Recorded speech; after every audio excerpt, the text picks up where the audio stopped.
right, good morning, org community. Y'all got a morning for me? How about a clap? I'm in heels for the second time, I think, in 2 years.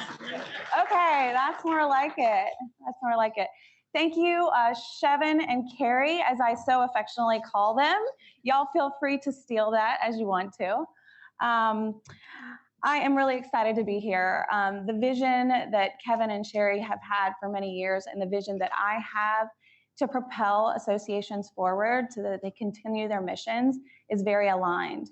And so it's really special for me to be able to be here today with you all and here at Org Community. You got grandma for me? Nope. No grandma? Everybody wants to see grandma, come on.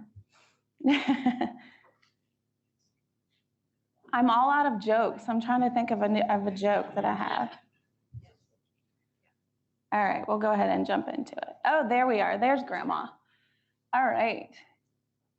There's grandma. All right. Grandma with a martini glass. See, this is my kind of grandma right here. So who is Teri Carden? Who is this woman that can even talk about non-dues revenue? I mean, I think that Jake said something about AMSs. So where does that even line up, right? So about 5 years ago, I created a software solution that allows any organization to spin up their own review site. So think about the buying habits of your members and think about a review site for those things that they buy. Well, that's what 100 Reviews is. And I was feverishly creating content around the science, business, and ethics, hey Mark, science, business, and ethics of online reviews. And what was happening is associations weren't looking at it because they didn't know that they needed to know about the science, business, and ethics of online reviews. That made no sense to them. There was no straight line there. Well, then I had a phone call one day with one of my flagship clients, the Veterinary Hospital Managers Association. We'll hear their case study in a little bit. And they were talking about how they were kicking butt generating revenue with their review site. And I thought, well, maybe that's the golden ticket. Maybe I should start writing about revenue and how associations can generate revenue. So I started writing some content, some presentations that look a lot like this, and started writing some blog posts about non-dues revenue. And would you know it, about 300 times more eyeballs were looking at that content than was looking at the content about the science, business, and ethics of online reviews. So I thought, oh, okay. Well, so then I started exploring and I started talking to partners who are really knee-deep in association sales, partnerships, and sponsorships. And what I found out was that there is a whole community of associations out there that are hungry for non-dues revenue ideas. And by the way, this was in 2019, y'all.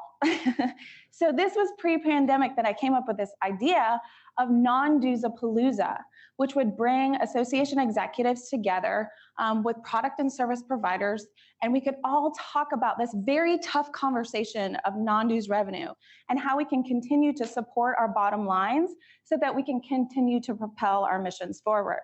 So that's how I'm here today, and I get to talk about my new passion of non-dues revenue and helping associations put money in their pockets and putting money to the bottom line. Because, you know, frankly, you guys, associations, are the backbone of our society.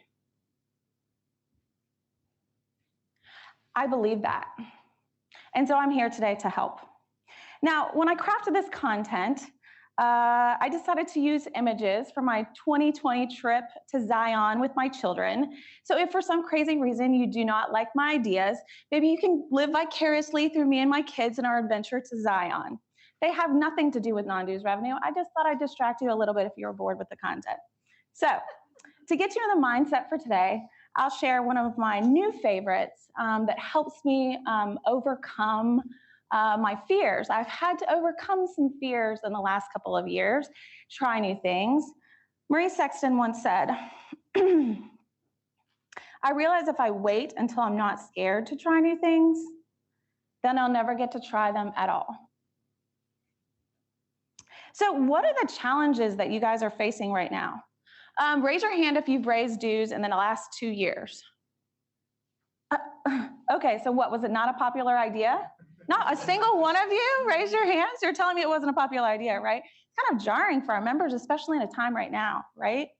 You know, ASAE's last operating ratio report, guess I'm going to tell on them right now. It was done in 2016. Somebody please tell them that they need to do another one because I need to know that 96% of revenue back in 1953 came from dues for professional societies.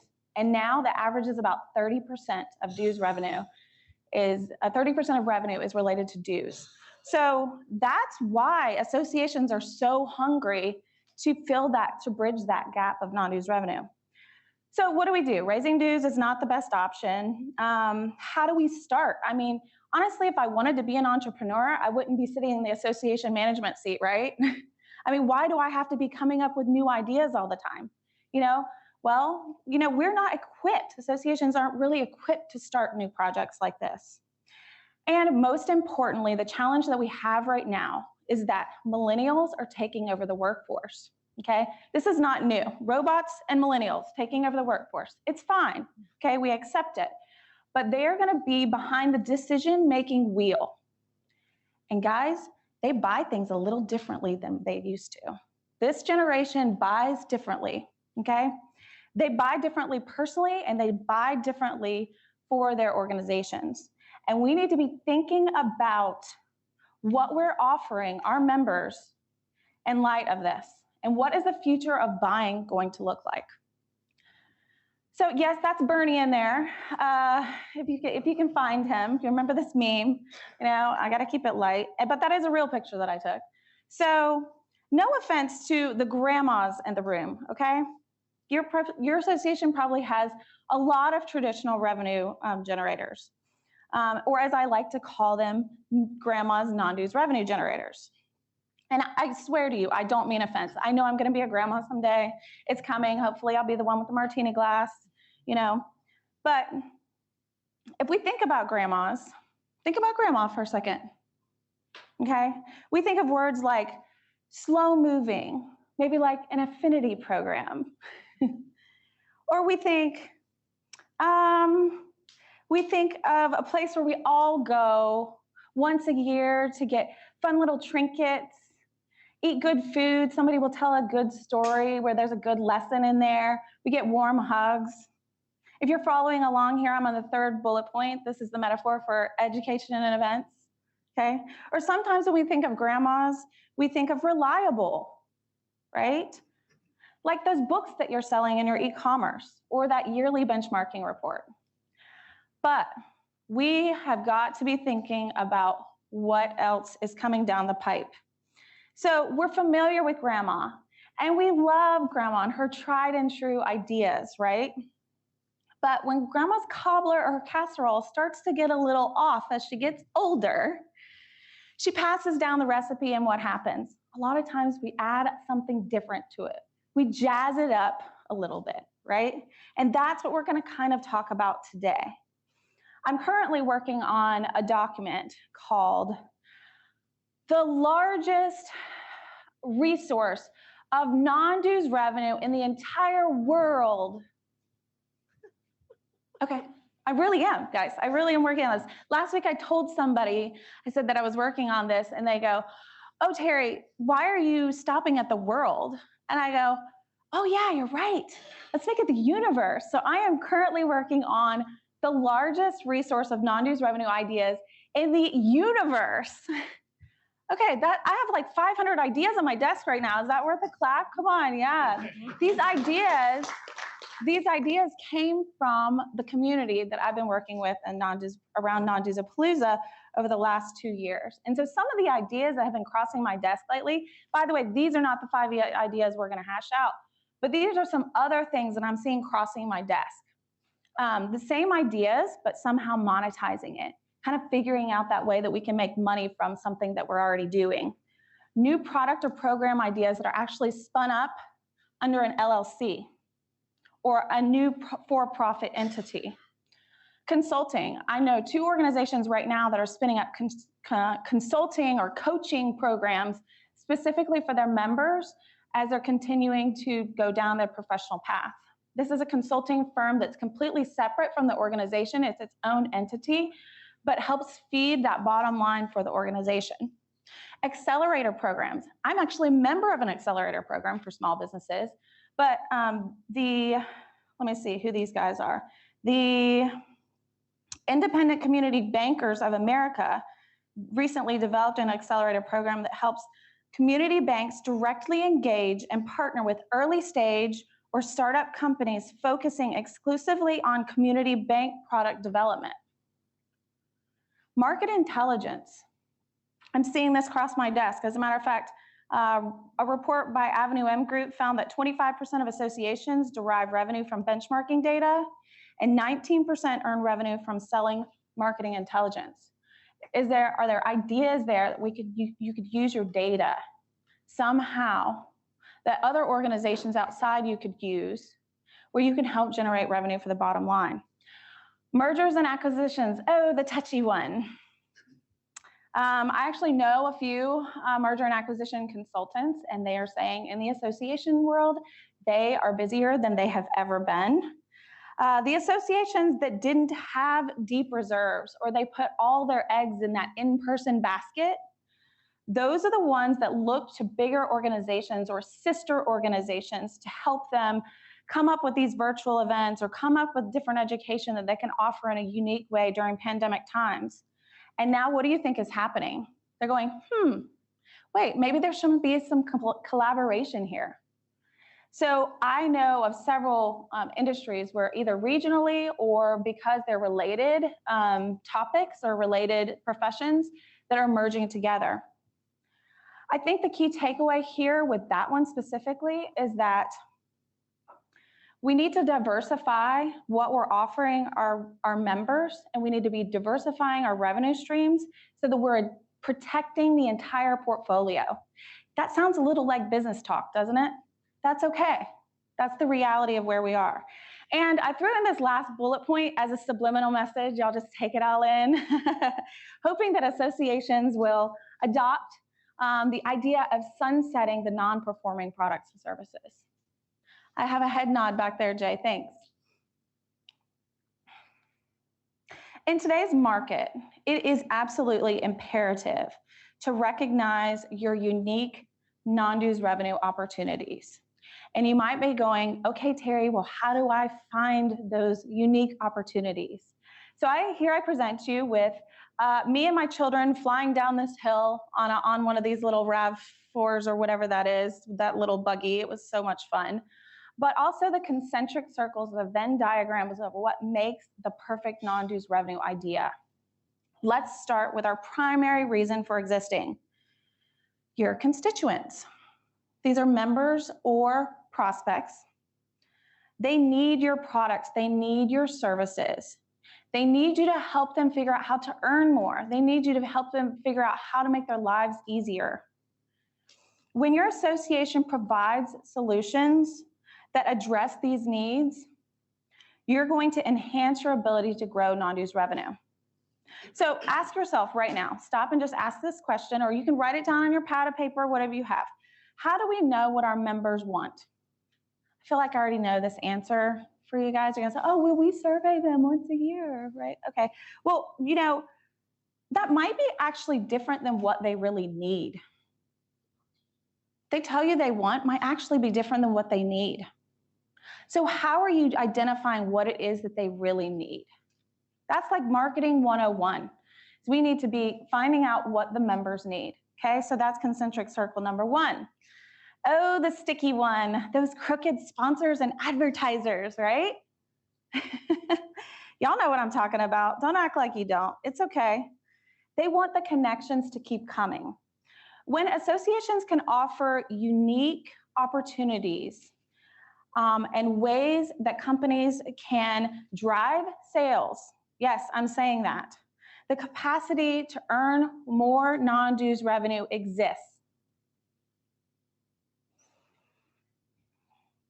So I can go on and on about sponsorships and partnerships. This is actually a topic for a whole nother day, or if you want to sit beside me at lunch, I can talk ad nauseum about what the new partner sponsorship models should look like. I've been able to rub elbows with some of the most brilliant partnership sponsorship people in our industry.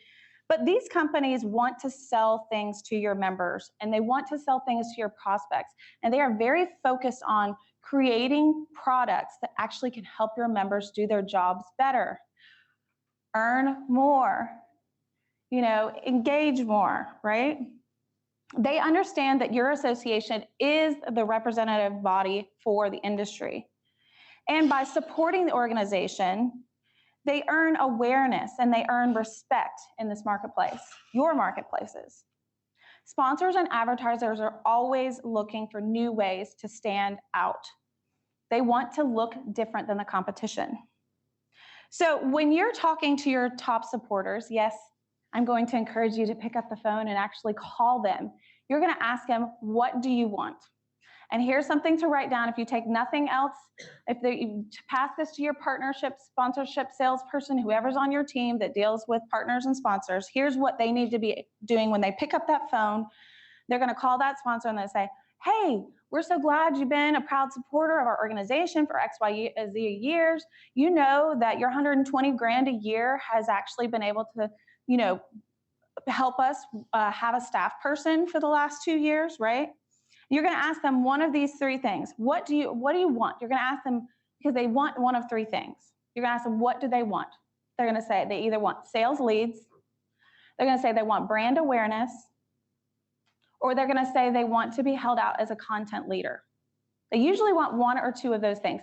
Every once in a while, you might find a company, especially right now with the DE&I, a lot of investment happening in DE&I, you might find a company that really wants to invest for a philanthropic reason. So if you have a DE&I initiative that's coming up, talk to me because I can help you get dollars. I mean, I'm over here helping associations shake the couch and have the quarters falling out like crazy because there are companies that are ready to invest in organizations that have DE&I initiatives.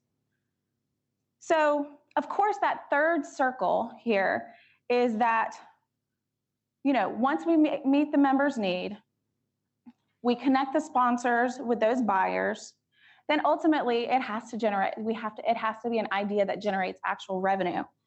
And that's where the perfect non-dues revenue idea hits.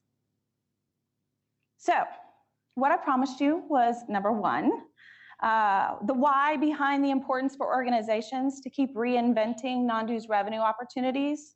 Okay, check, right? Everybody feel good about that part? All right.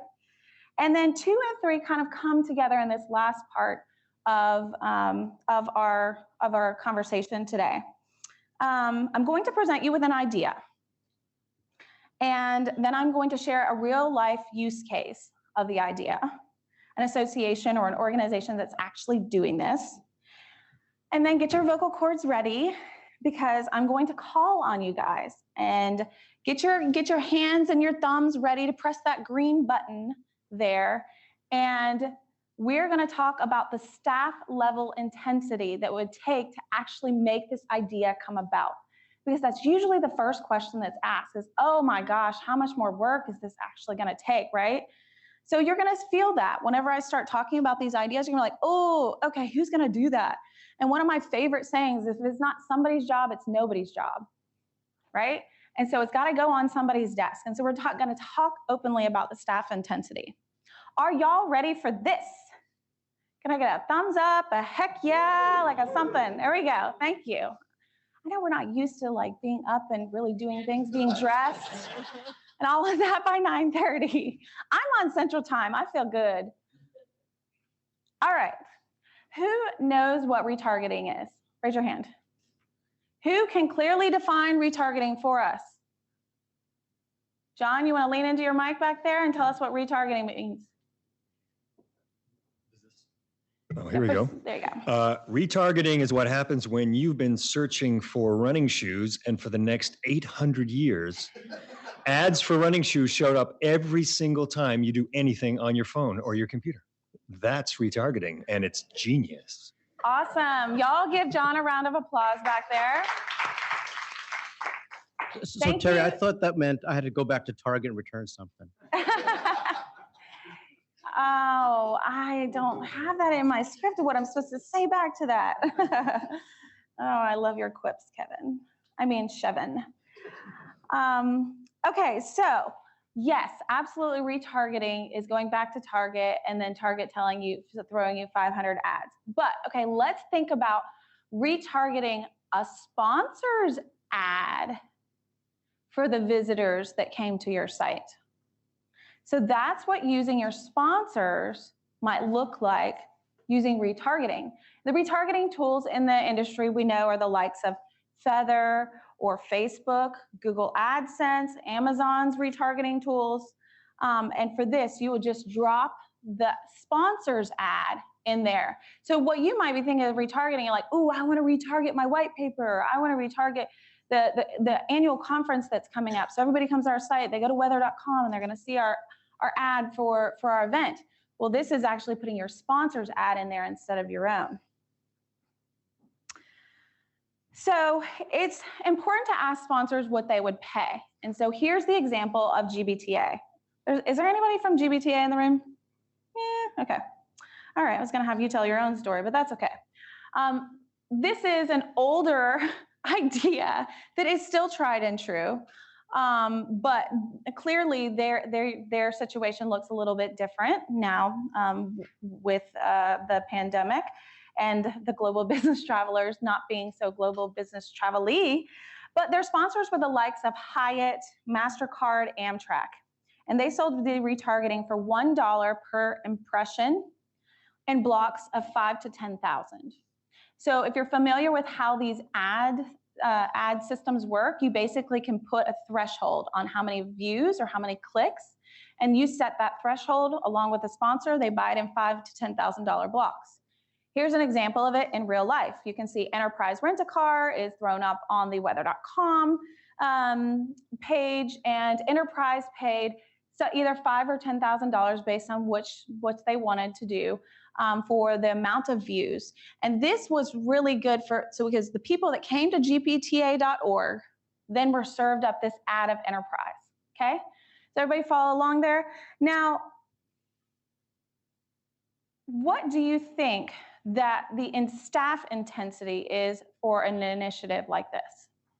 This is where you get to help me out. I work in stars, 1 to 5 stars. So y'all help me out.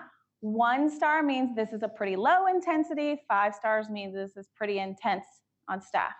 Okay, anybody want to take a stab? There's no right or wrong answer here. It's different from each organization. At first there's some work, but then once it's Oh, can you use your microphone? Sorry. Sorry. Yeah, that's all right. 50 lashings with a wet needle. Is my camera on? Yeah. Okay. At first there's some work, learning, like the learning curve, but once it's done, it's really simple. It's set and forget. I like it. Set and forget it. So how many stars do you think it is? I'm gonna go with a 2 on that. 2 stars. Okay. Anybody else agree or disagree? Okay, starts out at 3 stars and goes to 1. So staff intensity might be a little intense. What about the actual sale of the sponsorship part of it? Do you think that that might be the heaviest lift here, is actually actively selling that space, right? So for those that are in the medical societies, this is a really slick move, because we know that there are all kinds of rules around and standards and all the good stuff that goes around you guys having vendors be in front of your members. And this is a really slick way to circumvent that initiative. So you can sponsors say, we want to get in front of your members. And we're like, we really can't let you be in front of our members in this or that way. Well, this is a really slick way to actually get them in front of your members. Okay, let's move on. Sponsored polls. So this is a question or a poll that is generated by sponsors for a period of time, with the results of the poll being offered to the sponsor after it's closed. This is my kids in Bryce Canyon, y'all. That's so amazing. I want to go back. Example here, Infusion Nurses Society. Anybody in here from Infusion Nurses Society? No? Oh, okay. All right, I'll tell you a story for you if you are here. So Infusion Nurses Society use Prop Fuel, which is a tool that is like an engagement check-in tool. So imagine question of the week goes out every Friday morning, and your members get to answer a question that comes through, and it's just one question. It drops right in their email inbox. This is actually a screenshot from the email that was pushed out to the members. And this was a question of the week that was a sponsored question. There was a vendor that wanted to know what the satisfaction level was with nurses actually using the infusion products. They don't really have that answer, but they knew they could go to the society and ask the society, hey, can you ask your members this question? And they go, actually, you know, we've been having a question of the week every week for the last 10 weeks or the last 6 months or however long it is, just to try to get feedback from our members. And guess what? For $5,000, you can have the question asked whatever question you want.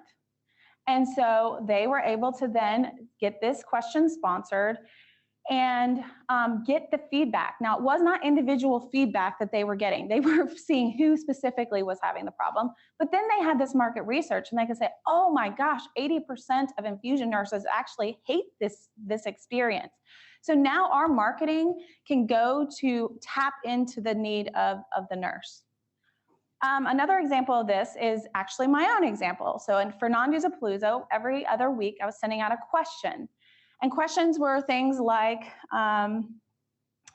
my text is really small on that slide. Questions were questions like, is your organization actively recruiting sponsors right now? You know, or what is your, you know, when is your budgeting cycle? Have you already started budgeting for 2022 or 21? And what would happen is they would answer the question in PropFuel. And then and what I would encourage them to do is I would say, hey, listen, answer this question, and you're actually going to see the results from all of the previous questions that were answered within the community. So they would answer the question, and then it would land them on this landing page. And the landing page had a long stream of questions and the responses that happened from the question. Well, Teri got an idea, non-dues on top of non-dues revenue, and I was like, oh, what if I got a sponsored question? So US Transactions Corporation decided to sponsor this, and then they actually got to put a video ad right at the top of this page. And it generated more revenue for the event. So let's talk sponsored polls. What do you guys think the staff intensity is on something like this? 1 to 5 stars. It's not that hard. We can do it. Hearing from somebody new, or I'm going to pick on y'all. Tira, what do you think? I would say 2 stars. Okay. Anybody agree or disagree? We got a 4 online from our line. A 4? Okay. 4. A 4. Okay. Can you help me understand why you think it's a 4? I just think it's so different from anything anybody's done. It's just going to take a while to wrap your brain around what questions to ask, what questions are meaningful, how people will answer them, what you'll do with the data. That's great. So it's the overall program is what you're saying the heavy lift is, not necessarily getting the sponsors to sponsor a question. Got it. Okay, that's fair. So this next year, I plan on actually taking a sponsor, having one single sponsor for all of my questions that are going to go out, and they're going to create evergreen questions. And I'm going to create evergreen questions. And then we're going to do an entire, instead of trying to onesie-twosie the questions every week, we're going to come up with evergreen questions. And then if I have a question I want to ask specifically that week, I'm going to ask it. And if I don't, then I get to go to the evergreen questions. And I'm going to go to the sponsored evergreen questions first. Thanks for participating in that. Okay, naming rights. This is an existing service or product that you already have within your organization that can actually be sponsored or marketed by a brand. Maybe like this room. So the Entrepreneurs Organization in Nashville, Tennessee is a beautiful room, has a beautiful room just like this. And in the ceiling, you look up and you see these beautiful woodworkings, and you see the Edward Jones watermark right in the middle. And then you see all of these other watermarks from all these other organizations that have sponsored to have that building built. And so they're actually using, they get non-dues revenue from each of those organizations every year to have that in the ceiling of their beautiful building. Another example of this is the Virginia Society of Association Executives. Virginia Society Association of Realtors, VAR. Anybody in here from VAR? That would be a stretch. Okay, now, all right. So VAR have anybody in here from realtors? Are there any realtor people in here? No. Yeah, no? Okay. All right. So the realtor societies, if you're familiar with buying a house, you know that there are all these forms you have to fill out and they have to be updated all the time. And depending on the state, they are updated all the time.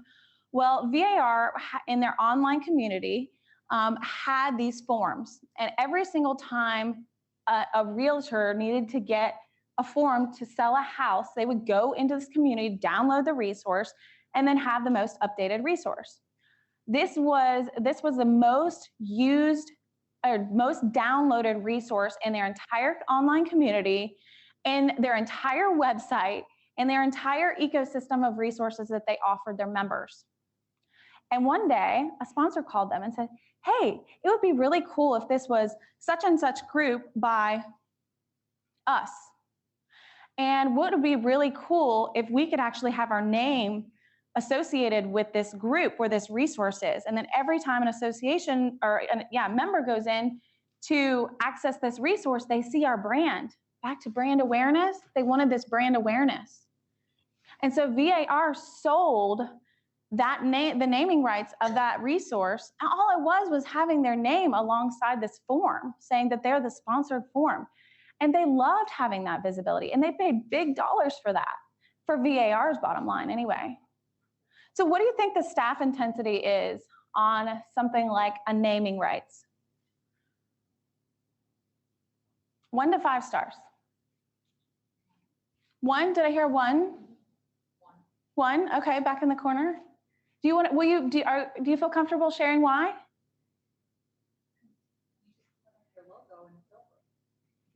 Okay. I mean, I don't think it's anything more unless I'm missing it. You're not really missing it. Okay. Yeah, right.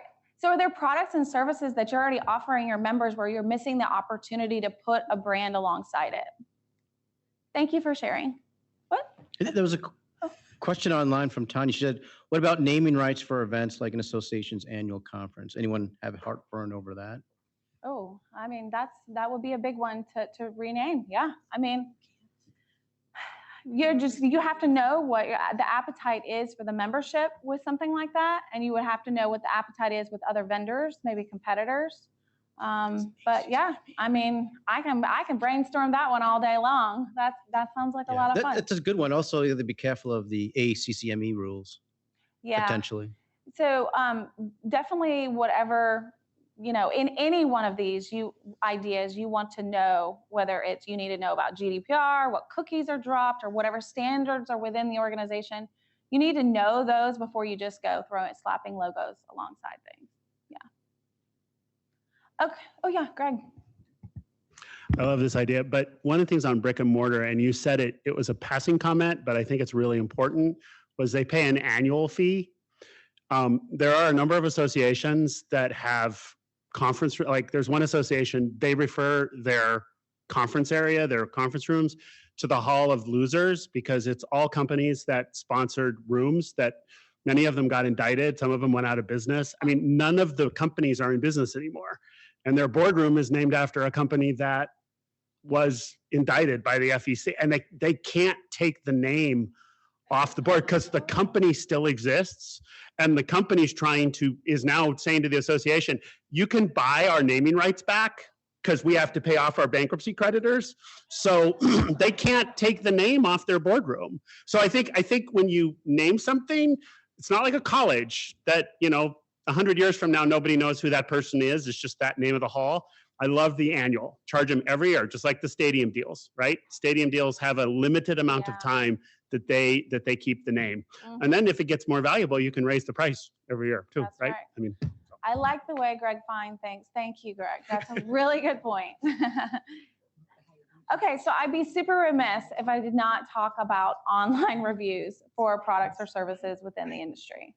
So I told you that VHMA, one of our flagship clients, would pop back up, and here they are, the Veterinary Hospital Managers Associations. These are the people that are in the operating, not the operating room, in operations in veterinary hospitals, okay?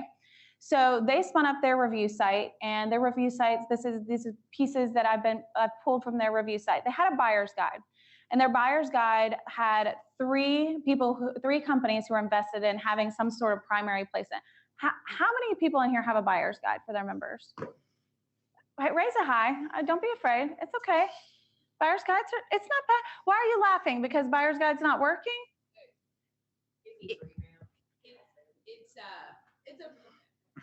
It's a product that we have inherited from a contract from like years and years ago, and it just lives on in a way that doesn't get the love and support that it could have, and isn't really a top priority in the scheme of our non-dues revenue opportunities. So you're saying it's generating so much revenue and you'd never sunset it or evolve it. Yeah. I'm being sarcastic there. I hear you. This is the case for many people's buyer's guides in the same situation where VHMA was. They were collecting $900 a year for their 3 supporters of their buyer's guide. And I think they were just check writers. They didn't even know $300 was coming out of their bank account.